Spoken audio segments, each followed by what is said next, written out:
Hello friends, my name is Kaushik Kumar. आज की इस वीडियो में हम सीखने वाले हैं कि कैसे हम माइक्रोसॉफ्ट एक्सेल में रिव्यू टैब का यूज करते हैं। रिव्यू टैब में कौन कौन से ऑप्शंस हैं, सभी ऑप्शंस को हम एक एक करके सीखेंगे। तो शुरू से लेकर लास्ट तक पूरी वीडियो को देखें, तभी आपको समझ में आएगा, अदरवाइज समझ में नहीं आएगा। ठीक है, तो शुरू से लेकर लास्ट तक पूरी वीडियो देखें। तो चलिए आज का टॉपिक स्टार्ट करते हैं। सबसे पहले एक्सेल स्टार्ट कर लेना है आपका, और एक्सेल स्टार्ट करने के बाद यहां पे देखेंगे जैसे हमने home, insert, page layout, formula, data, ये सारे टैब ऑप्शंस हमने कंप्लीट कर लिए हैं। आज का जो हमारा टॉपिक है वो है रिव्यू। तो रिव्यू में देखिए सबसे पहला ऑप्शन है स्पेलिंग। अगर आपको चेक करना है कि पूरे एक्सेल में जहां जहां पे अपने वर्ड्स लिखे हैं उसमें कहीं किसी स्पेलिंग में मिस्टेक तो नहीं है या कोई रॉन्ग वर्ड तो नहीं लिखा गया है, तो उससे आप चेक कर सकते हैं स्पेलिंग से। ठीक है, तो उसके लिए क्या करना है, जैसे सपोज एग्जांपल लीजिए कि जैसे लाइक के स्पेलिंग LIKE होती है, तो यहाँ पे हमने LIK लिखा और स्पेलिंग पे जैसे ही क्लिक करेंगे तो यहाँ पे देखिए स्पेलिंग का एक विंडो खुल जाएगा यहाँ पे, और यहाँ पे देखिए आप इस तरीके से चेक कर सकते हैं कि कौन सा स्पेलिंग सही है। तो जैसे यहाँ पे लाइक होता है तो आप इसमें से सजेशन दे रहा है कि कोई वर्ड आप अगर चेंज करना चाहते हैं तो इसमें से आप चेंज कर सकते हैं। अदरवाइज अगर आपको चेंज नहीं करना है तो आप यहाँ से इग्नोर भी कर सकते हैं। अगर आप इग्नोर ऑल करेंगे तो पूरे शीट में जहां जहां पे क्या होगा, गलत वर्ड होगा तो इग्नोर हो जाएगा। और अगर आप चाहते हैं कि नहीं ये वर्ड बिल्कुल सही है, और तो इसकी आप डिक्शनरी में भी ऐड कर सकते हैं। एक्सेल की खुद की डिक्शनरी होती है, उसमें भी आप इसको ऐड कर सकते हैं। ठीक है, इसके अलावा नीचे और जो वर्ड्स दिए गए उसमें से चेंजेस करना तो कर सकते हैं। सपोज मैं ये वाला वर्ड लेता हूं और इसको मैं कर देता हूं चेंज, तो ये देखिए यहाँ पे चेंज हो गया। और यहाँ पे लिखा है do you want to continue checking at the beginning of the sheet, मतलब आप शुरू से इसको चेक करना चाहते हैं तो यस। और देन ये वर्ड हमारा सही हो गया और इसमें बोला है कि spelling check complete, you are good to go. तो यहाँ पे अब कहीं भी कुछ भी गलत नहीं है स्पेलिंग में। अगर कहीं पूरी शीट में और दूसरी जगह गलत होता तो अपने आप वहां पे कर्सर पहुंच जाता। ठीक है, तो पहला ऑप्शन क्लियर हुआ, स्पेलिंग। ठीक है, और ये भी याद में रखना है कि हम जो ग्रुप पढ़ रहे हैं वो कौन सा ग्रुप पढ़ रहे हैं, अभी प्रूफिंग ग्रुप पढ़ रहे हैं, और इसी में हमने अभी सीखा स्पेलिंग। नेक्स्ट है आपका थिसॉरस। जो ये स्पेलिंग है वो हमने MS वर्ड में भी सीखा था, स्पेलिंग एंड ग्रामेटिकल मिस्टेक के नाम से, जिसकी शॉर्टकट की होती है F7। ठीक है, अब नेक्स्ट ऑप्शन है थिसॉरस। थिसॉरस हमने MS वर्ड में भी पढ़ा है और सेम वही ऑप्शन यहाँ पे भी है। तो थिसॉरस काम क्या होता है इसका, कि कोई वर्ड से रिलेटेड थिंग्स बताता है। मतलब जैसे कि अगर आप कंप्यूटर लिखेंगे तो उसका हिंदी मीनिंग नहीं बताएगा, उससे रिलेटेड चीज बताएगा, जैसे CPU मॉनिटर, इस तरीके से। तो इसे करके देखते हैं। थिसॉरस पे क्लिक कीजिए तो साइड में देखिए यहाँ पे सर्च का एरिया है, यहाँ पे सर्च कीजिए। जैसे मैंने सर्च किया कंप्यूटर और मैंने एंटर प्रेस किया तो ये देखिए यहाँ पे कंप्यूटर से रिलेटेड जो भी चीजें आती हैं वो देखिए यहाँ पे आ गया। ठीक है, तो थिसॉरस का काम होता है बस उस वर्ड से रिलेटेड चीज बताने का। इसके बाद है वर्कबुक स्टैटिक्स। इसका काम ये होता है जैसे हमारे MS वर्ड में था कि हमारे मतलब डॉक्यूमेंट में कितने पैराग्राफ हैं, कितने पेजेस हैं, ये सारे चीज बताता था। तो सेम वैसे ही ये भी वही काम करेगा कि हमारे शीट में कितने मतलब वर्कबुक में कितने शीट्स हैं, कितने फॉर्मूलास लगे हैं, कितने वर्ड्स लिखे हैं, ये सारी चीज बताएगा। तो जैसे आप वर्कबुक स्टैटिक्स पे क्लिक करेंगे तो ये बॉक्स खुलेगा। इसमें देखिए लिखा हुआ है करंट शीट में कि करंट शीट जिस शीट पे है हम उस शीट में क्या क्या है अभी। एंड ऑफ शीट A3, मतलब A3 पे यहाँ पे मतलब उसके आगे कुछ नहीं लिखा गया है।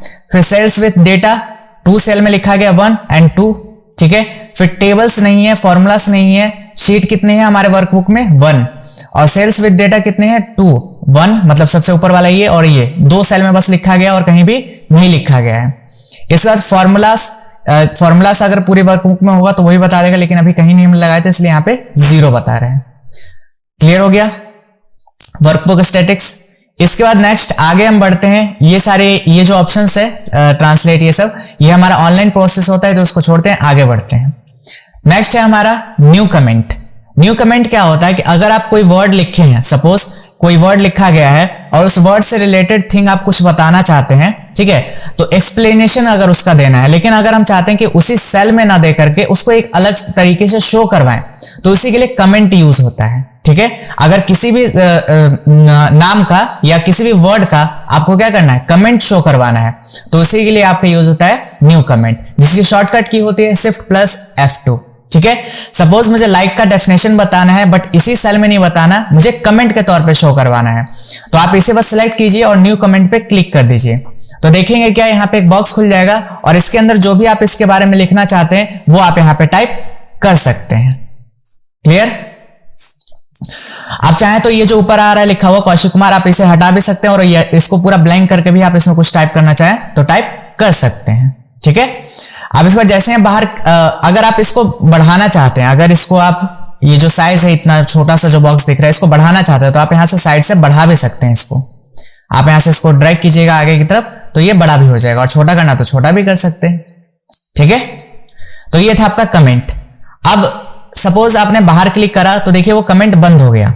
अब वापस से उसके पास जाएंगे तो यहाँ पे देखिए उस सेल में एक रेड कलर आपको यहाँ पे शो कर रहा है। आप जैसे उसके पास जाएंगे तो ये देखिए आपको कमेंट शो होने लगेगा।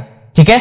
लेकिन हम बाहर आ रहे हैं तो कमेंट शो नहीं कर रहा है। तो अगर आप चाहते हैं कि परमानेंट कमेंट शो होता रहे तो, या फिर पूरे शीट में कहीं भी हमारा कमेंट लगा हो तो वो शो हो जाए, तो उसके लिए क्या करेंगे, आप शो ऑल कमेंट्स पे क्लिक कर दीजिए। ठीक है। तो पूरे शीट में जहां भी कमेंट लगा होगा कमेंट बॉक्स, तो वो आपको यहां पे दिखने लगेगा। ठीक है।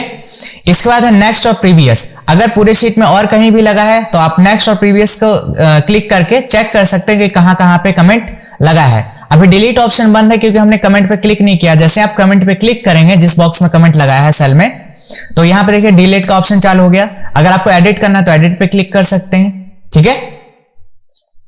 तो इन सब ऑप्शंस का यूज करके आप किसी को एक्सप्लेन करना चाहते हैं बट उसी सेल में नहीं, आप उसको बॉक्स में शो करवाना चाहते हैं तो आप इसका यूज कर सकते हैं। ये बेहतर एक्सप्लेनेशन के लिए यूज किया जा सकता है। ठीक है। इसके बाद आगे बढ़ते हैं। अभी हमने कमेंट सेक्शन कंप्लीट किया। कमेंट सेक्शन में इतनी सारी चीजें थी कमेंट्स के बारे में जो आपने पढ़े। ठीक है। इसके अलावा शो और हाइड। अगर आप चाहते हैं कि पूरी शीट का जो कमेंट सेक्शन है वो हाइड हो जाए तो आप इस पर क्लिक करेंगे तो हाइड और अनहाइड दोनों कर सकते हैं। ठीक है। इसके बाद नेक्स्ट ऑप्शन है आपका प्रोटेक्ट शीट। देखिए इसका यूज क्या होता है। अभी जो मैं ये ऑप्शंस बता रहा हूं, जो प्रोटेक्ट का हमारा एक टॉपिक है, ये बिल्कुल अभी बेसिक वाला बता रहे हैं। और जब हम प्रोटेक्शन का जब हम एडवांस यूज समझाएंगे तो उसमें प्रोटेक्शन के जितने भी टाइप्स होते हैं वो हम उसमें करवाएंगे। ठीक है। तो अभी इसमें जो बेसिक यूज होता है प्रोटेक्शन का वो हम समझने वाले हैं। ठीक है। देखिए सपोज कीजिए अगर आप चाहते हैं कि पूरे शीट में कोई भी कुछ भी चेंजेस ना कर सके, सपोज कि अगर कुछ डेटा बना हुआ है और हम चाहते हैं कि उसमें कोई भी कुछ भी चेंजेस ना कर सके, या फिर अगर आप चाहते हैं कि नहीं मेरा ये ब्लैंक शीट है इसमें कोई भी कुछ भी टाइप ना कर सके, दोनों सिचुएशन में अगर डेटा लिखा हुआ है तो उसमें चाहते हैं कि कोई चेंजेस ना कर सके, अगर हम ब्लैंक शीट को भेज रहे हैं तो ब्लैंक शीट में भी अगर हम चाहते थे कि वो कुछ टाइप ना कर सके तो वो भी नहीं होगा। ठीक है। तो दो सिचुएशन बताएं, डेटा बना हो या डेटा ना बना हो, लेकिन हम शीट को चाहते हैं प्रोटेक्ट कर दें कि कोई भी उसमें कुछ भी चेंजेस ना कर सके। तो जैसे आप प्रोटेक्ट शीट पे जाएंगे तो इसके बाद यहाँ पे आपको पासवर्ड पूछेगा, आप पासवर्ड दे दीजिए, सेम पासवर्ड इसमें भी दे दीजिए एंटर प्रेस करने के बाद, और देन प्रेस कर दीजिए ओके। तो ये देखिए अभी ये यहाँ पे शीट जो है प्रोटेक्ट हो चुकी है। अब इस पे आप कुछ भी टाइप करेंगे तो देखिए ये एक्सेप्ट नहीं करेगा। आप कितना कुछ भी कर लीजिए एक्सेप्ट नहीं करेगा जब तक आप इस शीट को अनप्रोटेक्ट नहीं करेंगे। वापस से मैंने अनप्रोटेक्ट पे क्लिक किया, देन पासवर्ड दे दिया, देन एंटर प्रेस कर दिया, तो ये देखिए ये अनप्रोटेक्ट हो गया। ठीक है। इसके बाद नेक्स्ट ऑप्शन है आपका प्रोटेक्ट वर्कबुक। तो बहुत से लोगों को कंफ्यूजन होता है कि प्रोटेक्ट शीट क्या होता है और प्रोटेक्ट वर्कबुक क्या होता है। देखिए प्रोटेक्ट शीट का मतलब क्या हुआ, सिर्फ एक शीट को प्रोटेक्ट करना, और वर्कबुक को प्रोटेक्ट करने का मतलब होता है पूरा वर्कबुक ही प्रोटेक्ट करना। समझ में आ रहा है। लेकिन ऐसा मत समझिएगा कि अगर आपने प्रोटेक्ट वर्कबुक कर दिया तो आप इसमें कुछ टाइपिंग जो है नहीं कर पाएंगे। टाइपिंग कर पाएंगे लेकिन प्रोटेक्ट वर्कबुक अलग चीज है और प्रोटेक्ट शीट अलग चीज है। ठीक है। तो अभी दोनों में डिफरेंस मैं समझाऊंगा, अभी ध्यान से देखिएगा तो अच्छे से समझ में आएगा। ठीक है। तो अभी हमने प्रोटेक्ट शीट में पढ़ा कि अगर कोई भी पासवर्ड हम दे देते हैं प्रोटेक्ट शीट में तो कुछ भी अगर कोई लिखना चाहे तो नहीं लिख पाएगा। लेकिन प्रोटेक्ट वर्कबुक हम करते हैं। अब प्रोटेक्ट वर्कबुक में हम पासवर्ड दे देते हैं, सेम पासवर्ड दोनों में। ठीक है। अब हमने पासवर्ड लगा दिया कौन सा, प्रोटेक्ट वर्कबुक का। लेकिन अभी मैं देखो शीट में टाइप कर रहा हूं, ये एक्सेप्ट कर रहा है। ठीक है ना। लेकिन दोनों में डिफरेंस है। अब दोनों में डिफरेंस क्या है वो समझिए। जैसे कि अभी इसमें देखिए जब मैं शीट पे राइट क्लिक कर रहा हूं तो ना मेरे को इंसर्ट शीट का ऑप्शन दिख रहा है ना डिलीट का, ये सारे ऑप्शंस बंद हो चुके हैं। ठीक है। अब मैं क्या करता हूं, इसको प्रोटेक्ट वर्कबुक को बंद कर देता हूं। ठीक है, अब देखिए जरा इस ऑप्शन पे जाकर के, अब देखिए सारे ऑप्शंस चालू हो गए, मतलब आप शीट को इंसर्ट भी कर सकते हैं, डिलीट भी कर सकते हैं, रीनेम भी कर सकते हैं। तो दोनों में डिफरेंस ध्यान से सुन लीजिए, अच्छे से समझ में आ जाएगा।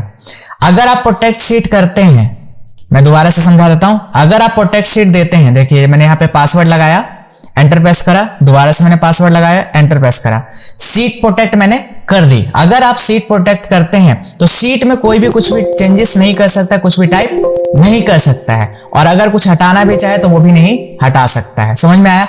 लेकिन हां, अगर वो चाहे तो शीट को रीनेम कर सकता है, डिलीट कर सकता है, इंसर्ट कर सकता है, मूव और कॉपी भी कर सकता है, सब चीज वो कर सकता है। समझ में आया? शीट प्रोटेक्ट से शीट को प्रोटेक्ट करता है, ना कि हमारे शीट को रीनेम करने से रोक सकता है, ना कि डिलीट करने से रोक सकता है। ये सारे ऑप्शंस आप कर सकते हैं अगर आप प्रोटेक्ट शीट का यूज करेंगे। लेकिन वहीं अगर आप प्रोटेक्ट वर्कबुक का यूज कर लेते हैं इसके साथ, ठीक है, हमने सेम पासवर्ड दे दिया दोनों में, अब हमने प्रोटेक्ट वर्कबुक भी चालू कर दिया, तो अब देखिए इस पर राइट क्लिक करके ना वो इंसर्ट कर सकता है, डिलीट कर सकता है, ना रीनेम कर सकता है, ये सारे ऑप्शंस बंद हो गए। ठीक है, तो अगर आप इन दोनों ऑप्शन को यूज करते हैं तो आपका शीट जो है बहुत कह सकते हैं कि हाईली प्रोटेक्ट हो जाता है। उसके बाद कोई भी इसे डिलीट, रीनेम, इसके अलावा उसमें कुछ भी चेंजेस नहीं कर सकता है। ठीक है, तो उम्मीद है आपको दोनों में डिफरेंस क्लियर हुआ होगा। एक बार और मैं क्लियर करना चाहूंगा, अनप्रोटेक्ट से अगर आप प्रोटेक्ट शीट करते हैं तो सिर्फ आपका शीट प्रोटेक्ट होता है, ना कि उसे कोई डिलीट कर सके, ये सब ऑप्शंस चालू होते हैं। अगर आप प्रोटेक्ट शीट करेंगे तो सिर्फ शीट प्रोटेक्ट होगा, इसमें कुछ भी कोई भी टाइपिंग नहीं कर पाएगा, लेकिन आपके शीट वगैरह ये सबको डिलीट कर सकता है। ठीक है, लेकिन अगर आप प्रोटेक्ट वर्कबुक लगाते हैं तो उस शीट में चेंजेस तो होगा, लेकिन क्या होगा, वो ना ही शीट को डिलीट कर सकता है, ना ही रीनेम कर सकता है, ना ही कलर कर सकता है, कुछ भी नहीं कर सकता वो। ठीक है, तो अगर आप दोनों लगा देंगे तो बहुत अच्छा रहेगा, आपका शीट बहुत हाईली प्रोटेक्ट हो जाएगा। ठीक है, तो दोनों में उम्मीद है आपको डिफरेंस समझ में आ गया होगा कि दोनों में क्या डिफरेंस है।